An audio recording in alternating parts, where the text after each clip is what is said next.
What's going on, guys, and welcome to another Doctor Who Classic Review. Today I'm going to be reviewing the 4th Doctor Tom Baker story, Revenge of the Cybermen.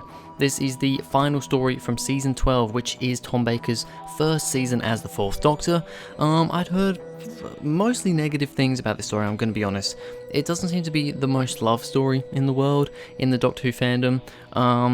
So I kind of went into this one. I try and go into these, even though with most stories I kind of have a general idea of how they're generally received, I try and go into these with an open mind, a blank mind, but obviously when you've heard certain things in the past and heard what other people think of these, you can't help, or at least I can't help, but kind of have some of those thoughts lingering in my mind when I watch it, and also when I review it and write down my notes and stuff. So yeah, I did go into this with a fairly clear mind, but I do know that it is generally considered as not one of the best stories, definitely regarded as the weakest story of season 12 in general. So yeah, let's get into this one anyway. This is Revenge of the Cybermen by Jerry Davis.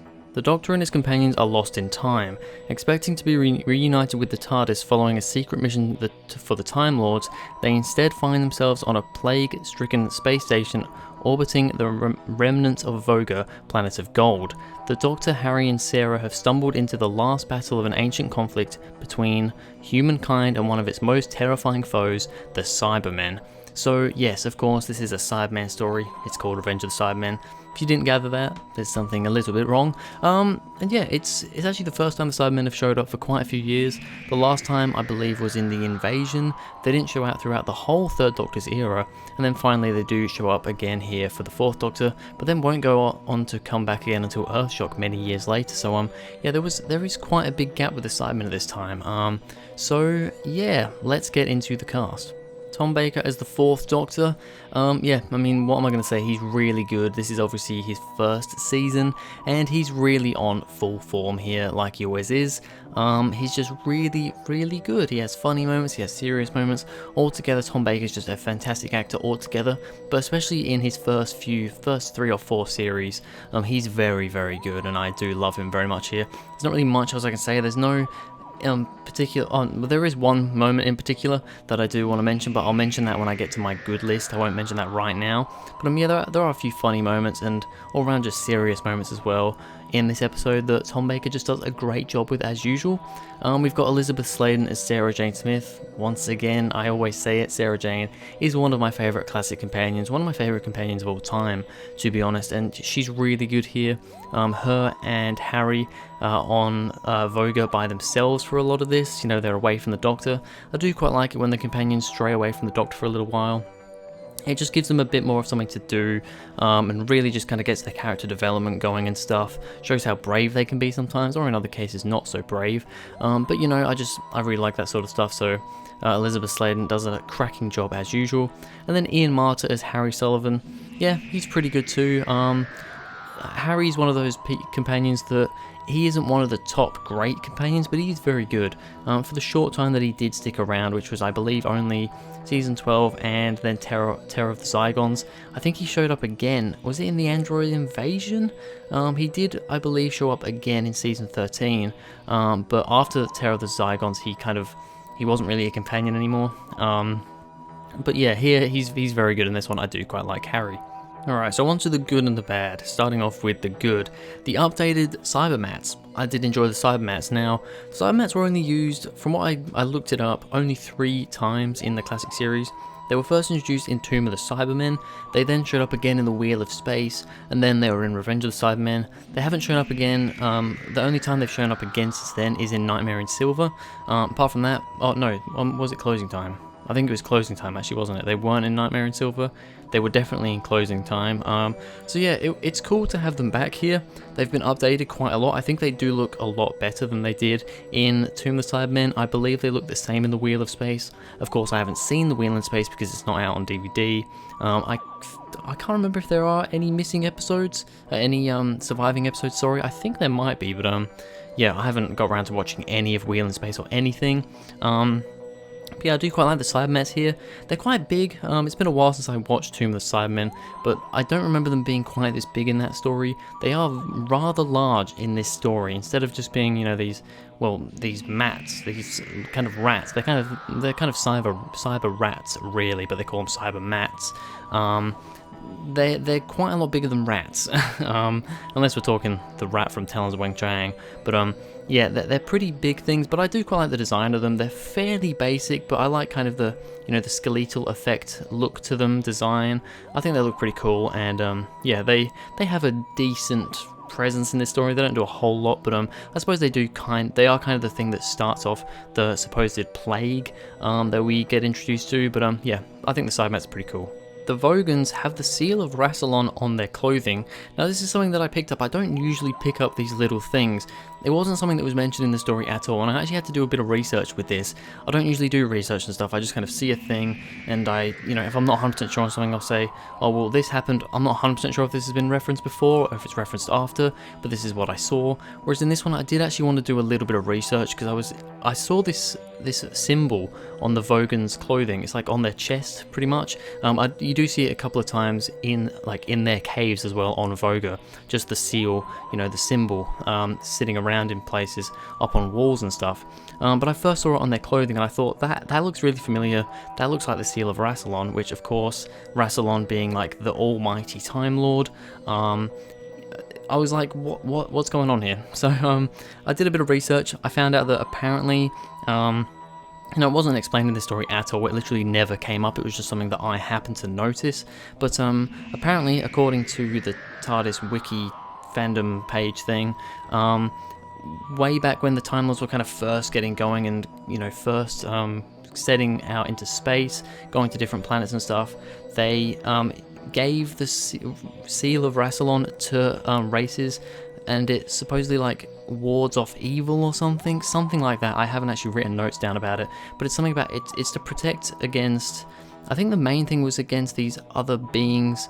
I can't remember what they called them now, but some things that it protects you from. I don't know, it's some weird thing, I suppose kind of religious-y sort of thing. I'm not 100% sure, but I just thought it was cool that we saw the seal of Rassilon on these aliens. I thought that's kind of an interesting little thing that I picked up. Sarah and Harry on Voga while the Doctor is on Nerva Beacon.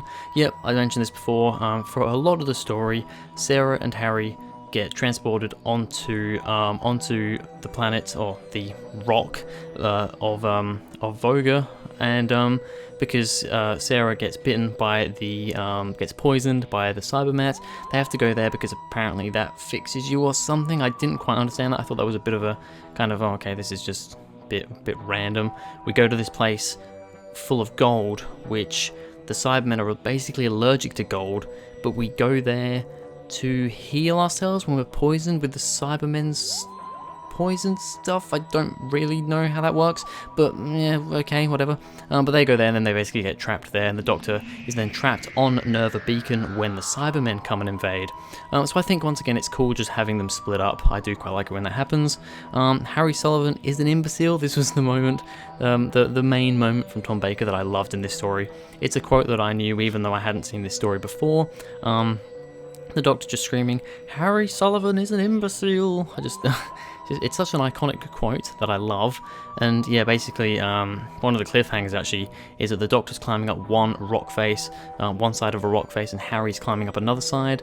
I think Harry accidentally budges some rocks, or moves some rocks out of the way. All the rocks go tumbling down, and the Doctor basically gets squashed with rocks, but he survives, he's okay.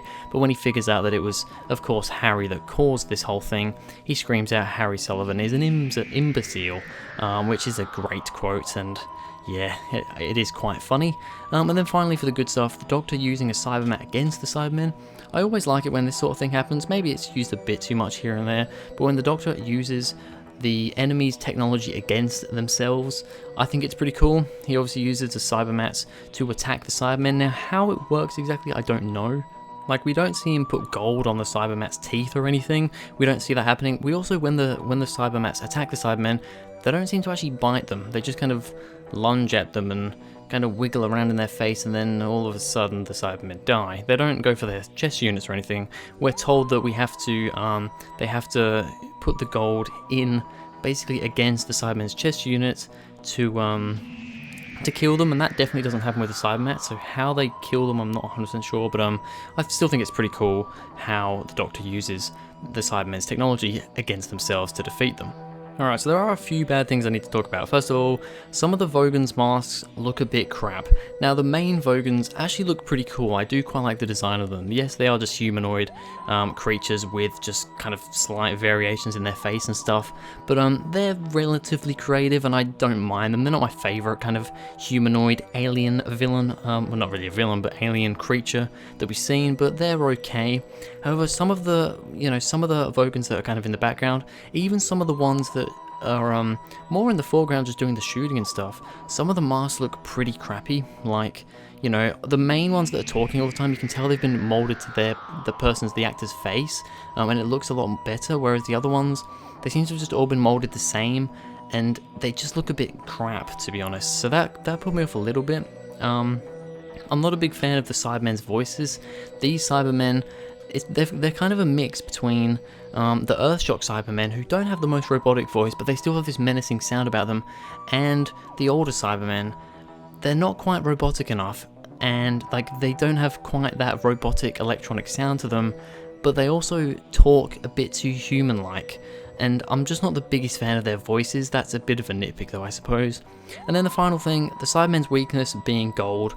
Yeah, I don't really like it. I said this when I did my Silver Nemesis review. Surprisingly, it actually doesn't show up much in here. Like, I don't think there's a Cyberman killed by gold once in this whole episode, in this whole story, which I was surprised about, because this, I believe, is when the whole gold weakness thing was introduced, but we don't actually see a Cyberman die from the gold. So because of that, I actually like this a little bit more, because it's like, yes, they introduced this weakness, which I do not like. It's a bit too kind of, I mean, you can do whatever you want to them, you can bash in the chest units or whatever, but gold, nope, they're not going to have that. I don't like it. But at the same time, they didn't actually use it in this story, so it's a bit of a weird one. So Revenge of the Cybermen, what am I going to give it?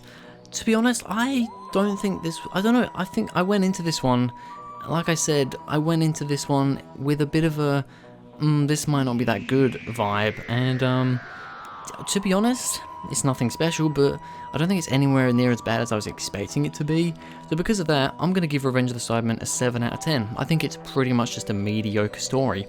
It's nothing amazing, but it definitely isn't the pile of crap that I seem to get the feeling that it was from what a lot of people said.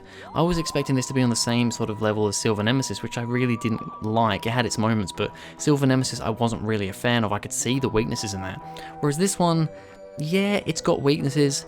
It's got a few positives. There's nothing massively amazing about it, but it just kind of sits in the average spectrum for me. So that's why I'm giving it a 7 out of 10. But anyway, that's going to be it for this video, guys. Thank you very much for watching. If you enjoyed, please go ahead, like and subscribe. Comment what other Doctor Who stories you want me to do videos on next, and what other videos in general you want to see.